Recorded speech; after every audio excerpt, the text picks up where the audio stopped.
happened today? Guess what came today? Okay, I am way too excited. Tone it back, pull it back, and let's get those disclaimers and then get to what happened today. Before I get started, we do have those disclaimers to get out of the way. I live near a major highway here in the country of Belize, so you will definitely hear those motor vehicles in my background. Where I live, there's a lot of wild birds. You may hear them calling, chirping, and crying in the background. And thirdly, I have dogs. I have dogs. My neighbors have dogs. So if anyone comes in this neighborhood, you will hear those dogs, including my own, start barking. And with that, guess what happened today? Obviously, I am way too excited, way too overjoyed, and like the stars align, guys. The star has aligned. The stars is in an alignment. You know, the universe is shining on me. I am so happy. I am the most overjoyed person to get a used product today. It is crazy how overjoyed I am to get something that is used. But it's, well, actually, I'm hoping that that's what it is. I haven't even opened it yet. See, it's still in its packaging. I haven't even opened it yet. And I'm like so overjoyed because I'm hoping, I am thinking this is what it is. Oh gosh, I have my swatch card all set out too. If it's what I think it is, let's get into unpackaging this thing. I am sure hoping it is what I think it is. I'll be making this video. I got my utility knife out. Oh gosh, I'm so hoping this is what I think it is. It's the color it's supposed to be. So that's good. Oh gosh. I think it's like one of the few times you ever see me to do an unboxing. This is not a review, guys. This is not a review. This is more like an unboxing, because it's like, oh gosh. I have done some research on it. And so I know,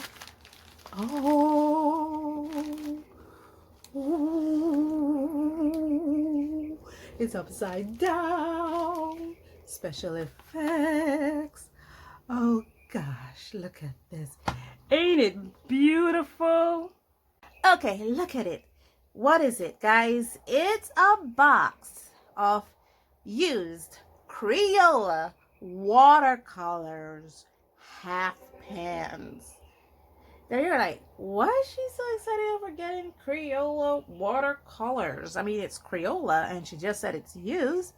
Yes. Okay, let me give you backstory. Let's rewind and give you the backstory. Okay, so I was browsing on eBay, and I've always been fascinated over vintage watercolor products. And so I was browsing on eBay looking for vintage watercolor products, and this baby pops up. And my budget was like $20 US, because I really didn't want to spend a lot of money on, you know, something vintage or too expensive. I wasn't looking for that.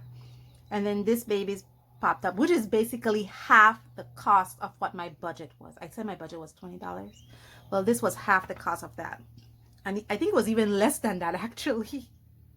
It's actually, yes, it was less than $10. I think I paid like $8 for it.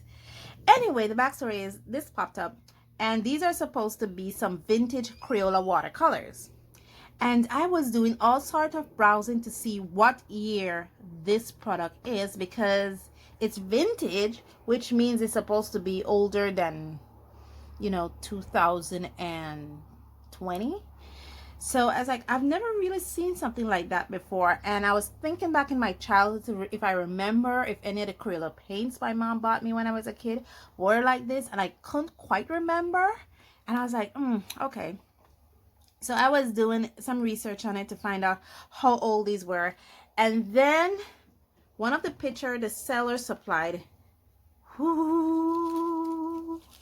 was this picture right here. Oh my gosh, look at that, look at that, look at that. Look at that. Even come with an old brush. Look at it. Benny and Smith ink, number 7. Oh, you see that? Isn't that cute? Let me bring you guys in closer. Yeah, look at that. Isn't that cute? Anyway, since you're in this close, let's look in here. Right here, it says patent number 2.662 2.031. And that's where the excitement came in. Okay, so I went on the interwebs.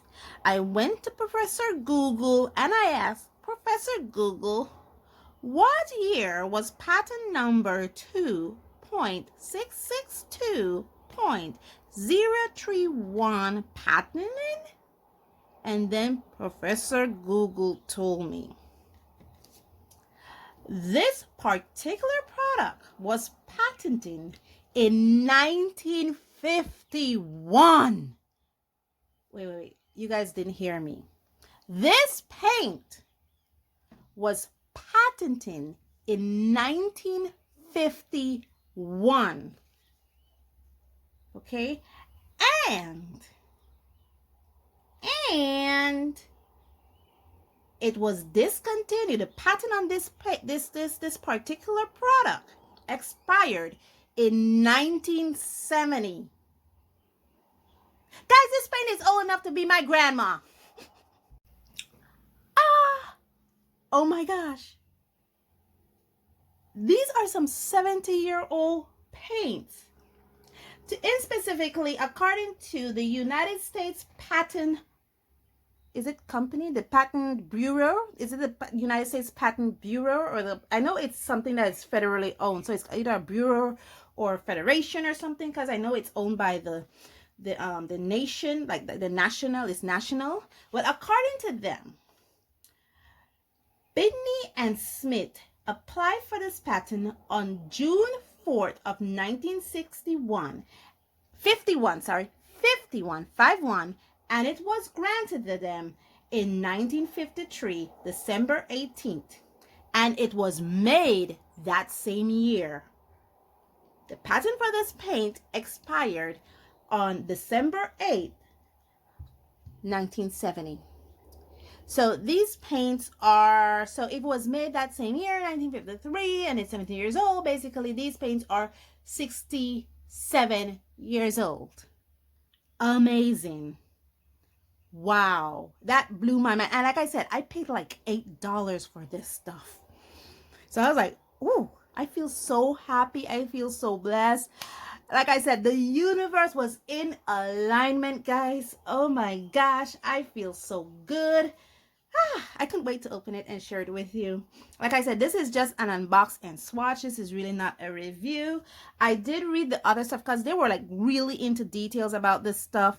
That the reds is actually made from alizarin crimson paint, and it's actually made from pigment. It actually had that specific word in it, pigment. So these are, I think this is alizarin crimson if I'm not mistaken. I don't remember some of the other pigments that they talk about that was in this paint. They did not describe all of it, but yeah, they described some. And look at this brush. Ain't this just pretty? The original brush, the original paint. It can come out. Oh my gosh. Look at that. Look at that. Ain't her pretty? I don't even want to spoil that, so I'm gonna take that out, because like that is what told me, oh, I have some good paints here.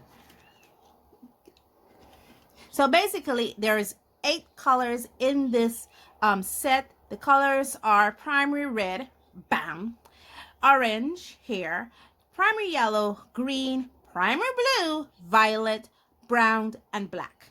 It's not primary black, it's just black. So guys, this is an unbox and swatch. So we have already unboxed, so let's swatch. Okay, so I have washed off the brush, and here I hear just come out. Okay,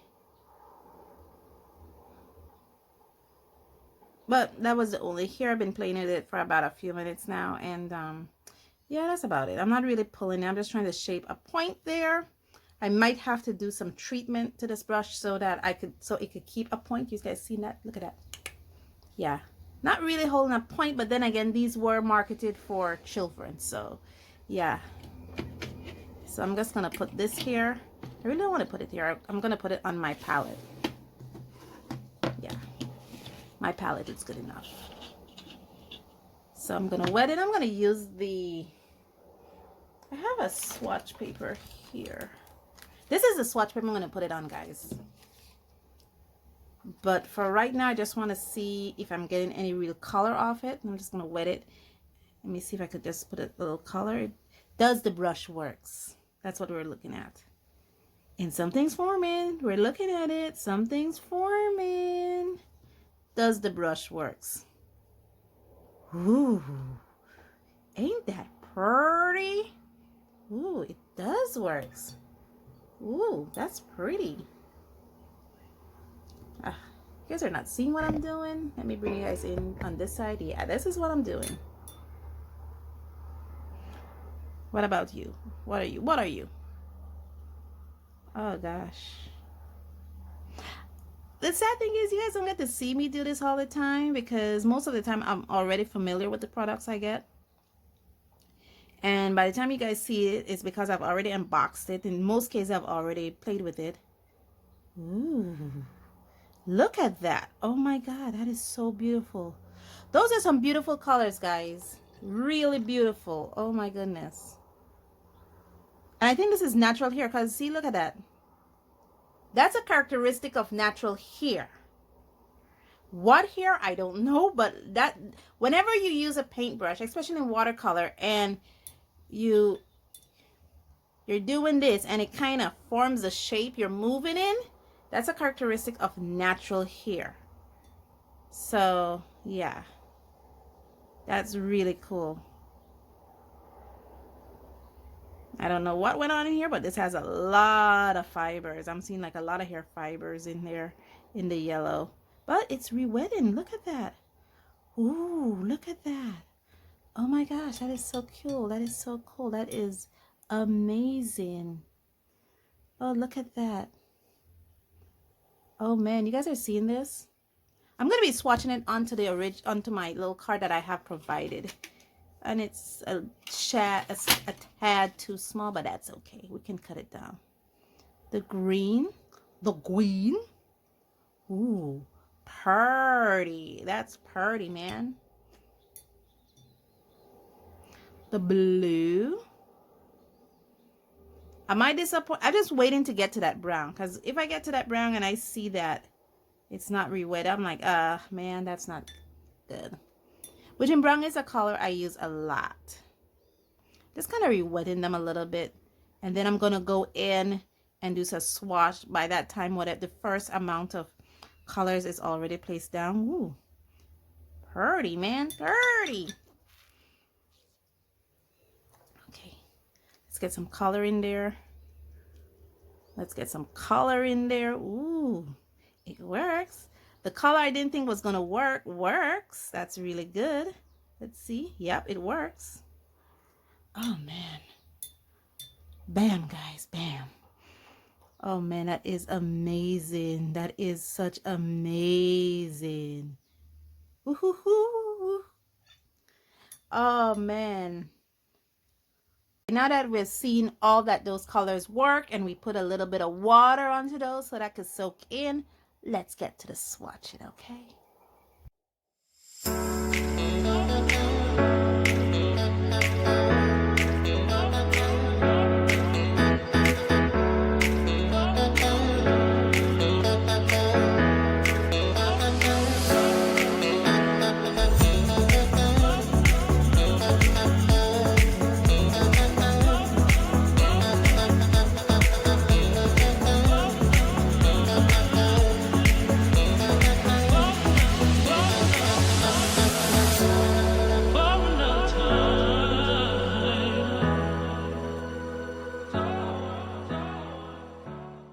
Oh my gosh, look at those colors, guys. Look how vibrant and bright those colors are.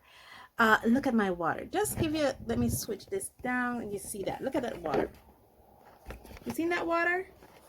That water doesn't look chalky to me. I mean, it looks, you see the water? You see the water? I know I have like a big black line over it, but look at that. That water doesn't look chalky to me at all. It looks more muddy, which I would expect, you know, working with 8 different colors. A lot of them are complementary. So I would expect muddy water, but it's not chalky water. So I am not saying it's definitely this way, but I will definitely review that patent information that I got from the U.S. Patent Service or the U.S. Patent Bureau about these paints and find out, you know, I'm thinking that these paints are actually made from real lives. Oh my gosh. Pigment are not alive, guys. Pigment powder are not living creatures. Pigment powder are mostly synthetic powder. Sometimes they are grounded stones and rocks that are made into powders. They're not alive, guys. But I think it's made from real life. Real life. Why I keep saying real life? It's not alive. Young lady, it is not alive. It's made from real pigments. That's what you meant to say. It's made from real pigments. So I'm thinking it's made from real pigments, guys. And yeah, oh my gosh, this is I know you guys, I am so happy. You know, it's like, wow. I know it's kind of like people will be listening to this video and thinking she's happy to get used Crayola watercolor paints. They completely miss the fact that it can be anywhere between 67 to 70 years old paints, and that's the fact I'm excited about, guys. And I got it for like $8. And the shipping, I think it was free shipping, or the shipping was like $1.25. So basically this entire thing cost me like $10. That's crucial. So I am super charged about this. I can't wait to work with these pigments more. Oh guys, thank you so much. Thank you for your comments. Thank you for the likes. Thank you for subscribing. Thank you. I am overjoyed. Let me pull this out. You don't need to be that close to me now. Thank you so much. Thank you for joining me on this journey. Thank you. And as always, guys, stay safe. Stay blessed, and I'll see you in the next one. Bye.